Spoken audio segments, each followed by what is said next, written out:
Hello, কেমন আছো তোমরা সবাই? আমি আবার আরেকটা নতুন ভিডিও নিয়ে হাজির হয়ে গেছি তোমাদের সামনে। তো আজকে আমি বানাবো পিৎজা। পিৎজা বেসে তাও বা কোনো ওভেন ছাড়াই। তো প্রথমে আমি পিৎজা সসটাকে ভালো করে পিৎজার উপরে স্প্রেড করে নিয়েছিলাম। এরপর আমি এর উপরে ছড়িয়ে দেবো হচ্ছে চিজগুলো ভালো করে ছড়িয়ে দেওয়ার পরে আমি ধীরে ধীরে টমেটো, ক্যাপসিকাম, অনিয়ন অ্যান্ড মা সকালবেলায় চিকেন রান্না করেছিল, সেই চিকেনের কিছু টুকরো আমি এর উপর ভালো করে ছড়িয়ে দিয়েছিলাম, সাজিয়ে দিয়েছিলাম বেসিক্যালি।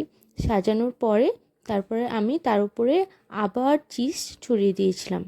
আরও বেশি বেশি করে চিজ দেওয়ার পরে আমি চলে গিয়েছিলাম গ্যাসেতে, একটা কড়াই বসিয়েছিলাম। কড়াইতে হচ্ছে আমি এই পিৎজা বেসটাকে বসিয়ে 10 মিনিট মতো রেখে দিয়েছিলাম। তারপরে পিৎজাটা পুরোপুরি রেডি হয়ে গিয়েছিল এবং আমার কাছে পিৎজা কাটা না থাকায় আমি ছুরি দিয়ে পিৎজাটা কেটে নিয়েছিলাম। যদি তোমাদের এই ভিডিওটা ভালো লেগে থাকে তাহলে লাইক